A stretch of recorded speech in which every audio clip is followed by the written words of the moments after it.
Sarah Hendricks, who is the volunteer coordinator at CASA for CASA of the Bluegrass, and Dr. Maria Rutherford, who is one of the volunteers. Thank you guys so much for being here today. Yeah, You're thanks welcome. for having us. Absolutely, anytime. Do you want to remind folks what CASA is and what you guys do? Yeah, sure. So CASA actually stands for Court Appointed Special Advocates. So what we do as a program is we provide trained volunteer advocates for children in the family court system who have been a victim of neglect or abuse. So essentially, I'm sure Maria can talk a little bit more to that as she is a volunteer, but essentially they stay with that child, they visit with the child, and they advocate for their best interest. We're very kind of a honed in position where social workers and attorneys have lots of other things that they're going on. You know, they're advocating for the whole family, or they have other cases. But our volunteers just have that one, sometimes two cases, but two at the most. So they're very honed in, very focused on that one child. Yeah. Can you speak to your experience a little bit? Absolutely. My experience has been wonderful. I've been a CASA volunteer for nearly 8 years now. It's been rewarding, sad, but definitely rewarding. And as Sarah said, you know, we're focused totally on the children and what's in their best interest. And it's hard sometimes to watch Tough what situations, happens, right? the And sort of situation. the system, how it churns, right? Yes, but the support is always there. And I think one of the neatest experiences that I've had with CASA is getting to know the other volunteers and seeing their expertise in the field, and then them coming to me. So it's relationships between the volunteers. And I'm thinking of one who was actually very well known in CASA, but he was actually a prison warden. And just his knowledge of the judicial system and how it all kind of fits together was very helpful for me in a situation. So I went to him and asked him for some advice. He gave it to me. And I've had many volunteers come to me and ask me for advice, since my expertise is in early childhood education. So that's been a very positive experience. Well, let me ask you, what was it that, however many years, did you say 8 years, that made you say, this is something I need to do? That's very interesting that you asked me that. This is my 38th year in education, so going all the way back in my career, I was a daycare director in Lawrenceburg, and so I had several CASA workers come into the center and want to speak to children, and I kept watching them. And I would want to interrupt and say, well, let me tell you what I think. And, you know, because that's just Dr. Maria. And they would say, no. We want to spend time with the children. We want to hear what the children say. And I respected that, because that was my goal, is for the children's voice to be heard. And so I watched that. And then all of a sudden, when I became a professor, I had to do external service. So I was like, it's CASA. And that's where I'm going to be.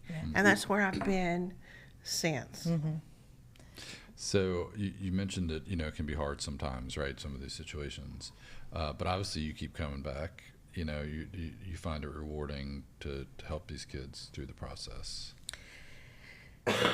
It is frustrating at times. I mean, for one of the last cases that I just did, I served for 5 years on one case. It was that long and drawn out. But the reward was the child is in the exact place where they need to be. And not only that, but where they want to be. Right. So that's the reward that I have found. And I think the relationships with the children too, I find that, like, a lot of our kiddos get really attached to their CASAs, and it's really good for them to just have somebody who's going to be there consistently with them, even if their teachers change or their caseworker or their therapist or all these other people in their lives are changing foster homes. Their CASA is the one person who kind of sticks with them through all of it. You can look at the statistics of what that does for a child in the long run. Their outcomes are way, way better. So what is the timing of that? I mean, like, how long are you with a specific case or specific child? To the end. Yeah. You start the case and you finish the case. And for that, with me, was 5 years. Oh, wow. And like I said, it was all about that child. And, you know, Sarah brought up a great point that child gets to know the CASA worker. Well, that child in that 5-year span didn't relate to me or Miss Bonnie, who is my mother. We're the duo team. And they didn't know us as Dr. Maria and Miss Bonnie. They knew us as, oh, there's CASA. And that was our name, CASA. And we never changed that with the child, because we felt like for the rest of their life, it wasn't about me. It was about them knowing that CASA was the one that advocated for them. Sure. Let's talk about, I mean, I'm sure more volunteers would be great, right? Always. And, More volunteers would be phenomenal. What's your, pitch to them? Obviously, we know, how important it is and how rewarding it is, but how can people get involved if they think it's something that they should be interested So in? we actually do have a training coming up here in our Frankfurt office. Our office is on the second floor of the same building as the county clerk's office. So that's usually what I tell people, because that makes it a little bit easier to find. And that'll be starting October 1st. It'll run to roughly November 14th or 15th. We're trying to get it finished before all the Thanksgiving and Christmas and crazy holiday stuff starts happening. But yeah, I was actually at a conference the last 2 days, and I was talking to someone who does foster parent recruiting, and she was saying how she talks to a lot of people who are very interested in foster parent training, but they're not fully ready to commit. And I would say, if that's the place that you're at, you should do CASA. Because it definitely is a big commitment. Like Maria said, 5 years is a long commitment, but obviously it's not quite to the level of being a foster parent. But just if you have a heart for kiddos, if you're over 21 years old and can pass a background check, that's really the only requirements that we have, other than going through training and doing court observation. But yeah, if you have any questions or if you're interested, please reach out. You can submit an application on our website, which is just www.casaofthebluegrass.org. And it's super simple, and it's no pressure. If you do submit an application, one of us will get in contact with you, and we'll have a more lengthy conversation about Make sure what that the it's whole what thing. you're- Right, exactly. And then do they go through a training? Yes, so it's a 30-hour training in total. There's 8 chapters and then a 3-hour court observation. So we usually try to do that over about 6 to 8 weeks. So we have 1 or maybe 2 sessions per week, because we understand that people are busy. And our volunteers are all like normal people with normal lives. We have professors, retired educators, we have parents, we have single people, all different walks of life that do CASA. And I think that's something that makes CASA really special, is that you have all these people, like Maria was saying with the prison warden, like that's someone who you wouldn't necessarily think would be advocating for a child, but it's really good to have that perspective. For sure, yeah. So what did you think about the training? Did you feel, once you got in there, did you feel prepared? You knew it? I did. I really enjoyed the training. It seems long when you start thinking about, 30 hours. Wow. How am I going to fit this in my schedule? Those kinds of things. But, once I went through it, I learned so much through every portion of that. And it's really good, because when you chunk it, you can process it. So the 8 different chunks, you take them one by one, step by step, you process it. You come back and you add to it. And the last portion of that is when, you actually go into court and you're standing there with the sovereignty that happens with the bench. And, you're just in awe of it. And just the presence, I guess, I just remember that so much. But then you're sworn in. It's like you take that oath to the children. And it's a badge of honor. It really is. And then you have follow-up trainings, which I've found to be very helpful, because especially the yearly CASA conference, I love it.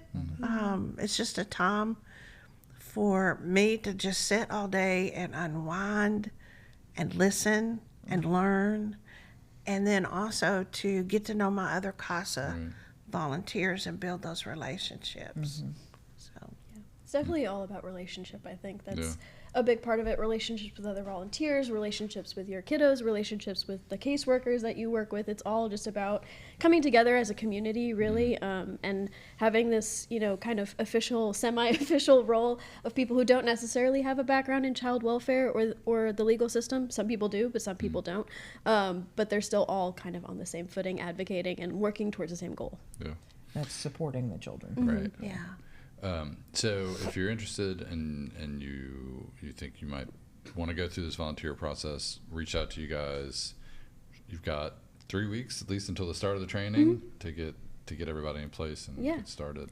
And the Kentucky CASA Network, which is our statewide program, we're just a local program. We cover Franklin, Anderson, Mercer, and Boyle counties, but we also have a statewide network. And they're having an information session on September 18th, I believe it is. Okay. So if you go into the Kentucky CASA Network website, if you're interested, you can also tune into that, and they'll have some really good information on how to get involved. Okay, great. Awesome.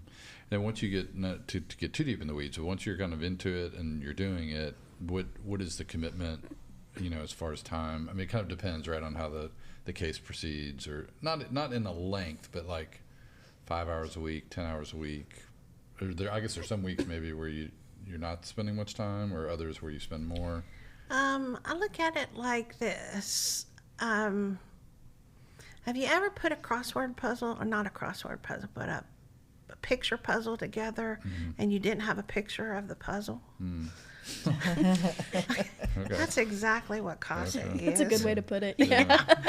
And so it depends, your time depends on how your picture's formatting. Yeah. I mean, how it's coming together, and How many pieces there are, too. Yeah. Some cases have a lot of pieces, Yeah. and some cases not so many. sometimes, I'm in Hot Topics, and I'm just met with principal of the school and a guidance counselor, and then all of a sudden I need to talk to the teacher because I've got Hot Topics going on, but then I've got family situation going on over here. So I've spent up to 10 hours a week trying to put this puzzle together, being the ears and the eyes for the child and also the judge. And notice I didn't say the mouth. I just said the ears and the eyes, putting this puzzle together so that I can present that to court the way I need to. It just depends. And travel-wise, it depends on the child. I've had to travel an hour and a half away. I've had to travel 15 minutes away, Right. so it just depends. Yeah. I would say our one specific requirement that we have is that each of our volunteers is supposed to have an in-person visit with their child each month, just to make sure that we have consistent eyes on the kiddos. And one thing we like to say is not all foster homes are good foster homes, unfortunately. So even if the child is in a home that's safe, we just want to make sure that they're doing all right. Yeah. And even with things like medical needs, just making sure that they're doing okay, and the rest of it is kind of like Maria said, just depending on what's needed in the case. Yeah. Okay. And if you have a present to give to the kids, because CASA, they're constantly coming up with these little presents that we can take to the kids, and that's always the funnest thing. Yeah, we recently got a big donation of backpacks and fidget toys. Nice, So yeah. that was something that we did for back to school, is we gave For out a bunch of sure, backpacks yeah. and fidget toys for our kiddos. And that's a way that somebody could advocate, is actually, donating to CASA so that they can buy more presents, so we can give them to the kids. Yeah. We can have fun with them, because Yeah. that's what they need. Okay, well, Dr. Rutherford, thank you for all your time You're welcome. with the kiddos and with us today as well. We're going to, I think, take a quick break and bring on somebody else to talk about some other stuff. Okay, we got another guest. We have more guests. Let's do it. We got Abigail Gall is here. to talk. She's also a volunteer at CASA, and Sarah's going to stick around and talk about an event that they have coming up. Let's just get into that. The Speakeasy Soiree. Yes. That sounds very cool. Yes. So we're changing it up a little bit this year. Our big event, we used to have something called Taste of the Trace, but this year we are having a Speakeasy Soiree. It's kind of a 1920s jazz speakeasy kind of vibe on the evening of November 15th at the Foundry. So yeah, if you're interested in that, you can go to our website or reach out to Casey Atwood to ask any more questions about tickets. I think it's going to be a lot of fun, and I'm very excited to go. Yeah, that sounds awesome. I think Casey's coming on next month to talk more about it. Yeah. So that'll be great. I know Kathy does. She's got a whole shebang for her 20 speakeasy. Who doesn't have a flapper in their closet? Come on. That's what I'm just looking forward for the outfits. That's what I'm going to do. There's also are the coffee with CASA, are those things happening? Yeah, so we actually just had them last week, I believe, Thursday or Friday. I'm getting all my days mixed up. Sure. But I was at Engine House Coffee, which is in downtown Frankfurt, just right next to our office. And then Casey was in Lawrenceburg doing a Coffee with CASA event. The Kentucky State Journal actually stopped by, so I got to talk to them for a little bit. Cool. But yeah, it's just a way for us to reach out to the community and talk to people and offer to buy them a cup of coffee if they're interested in learning more about CASA. So yeah. I think it's awesome that you guys are, I'm so happy that you're here to talk about it today. But, it's like I feel like I heard about CASA for a long time and maybe never really quite understood what it was. And so, yeah, I think the more. You thought we were going there to get margaritas. Well, I know you think I remember CASA.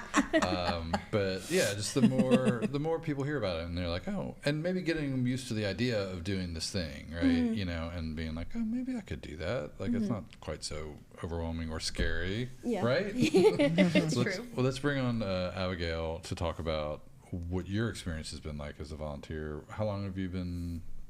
So I'm fresh meat. Okay. I finished training last year. Okay. Right? I think so. Yeah, in right. May. And so, yeah, I'm pretty new. Yeah. I've only had a handful of cases. As Dr. Maria mentioned, I mean, it just can go anywhere. Whichever way. As you know, child abuse and neglect, domestic violence, it does not discriminate. I think, which is the most mind-blowing portion of it, if you were not exposed to that at any point in your life. It's like it's not just one kind of family or, you know what I mean? Demographic. Right. You're right. Yeah. I mean, I guess society has this image of that, right? That they portray, or that we portray ourselves, and that there's no mold. That's not the case. Right. So, yeah, it's been very, as Dr. Maria said, rewarding. I am obviously a different demographic than Dr. Maria and her mom, Bonnie, as the duo. So, obviously I'm, younger. I have a full-time job. I have a 6-year-old. I'm engaged. I have family. I have, I got a lot of things going on. I also work with the Simon House. There's a list of things that I do, but it's all manageable when it comes to CASA. Like Sarah said, there's a max on your caseload, and I've had a case that was a little bit bigger than the other one, a little more time consuming. So if you just want to do one case at a time that fits your time frame, then you're able to do that. What have you, like, going into it? I'm sure you had some idea about what you thought it might be like, right? And so now that you're a little over a year in, is it different? Is it harder? Is it more of anything than you thought going in? So I kind of got into this because I wanted to do the Big Brother Big Sister program, and I was going to do that in Lexington. Obviously, the drive wasn't plausible, and so I'd never heard of CASA before I signed. Before I Googled it, and I was like, oh, well, this is so fitting. And the training, it's pretty rigorous, but again, like the amount of knowledge and wisdom you get on these aspects of a totally different world, is just crazy how well that they train you. I don't have a social work background or, so much of a legal background. And I feel like, I still grasp a lot of the concepts throughout those 8 weeks. I would say today, I wouldn't say it's harder. I would say it's important to not become jaded because of the things that you see and experience and that you hear of these children tell you, Yeah. or even seeing what place the parents are at. You Yeah. know, you really need to stay true and, you know, still have emotions about it and still. Right. See, I Still have this feel. fear. I'm an empathizer. Right. you just Yeah. gotta break And then I down would just on be it. like, I'd be a mess. Right. Yeah. That's what your volunteer coordinator Yeah. is for. And other volunteers, yeah. Yeah. And you do meet with your volunteer coordinator. We meet once a month? Well, yeah, once a month And at least. that's so beneficial because, again, if you have a rigorous schedule yourself in your, you know, separate life, it's good to talk things out and have dialogue for that purpose. Because I am also like, Yeah. and I will having a cry young right child now if we yourself, want- yeah, we talk about it. having a young child yourself and seeing seeing a young child yeah, go through just this, that extra. Yeah. you really do need to take care of your mental health too. Yeah. Because you can't be there for a child that's experienced traumatic events Right, if you know, right. you're not strong emotionally and mentally. So that's definitely important. Yeah.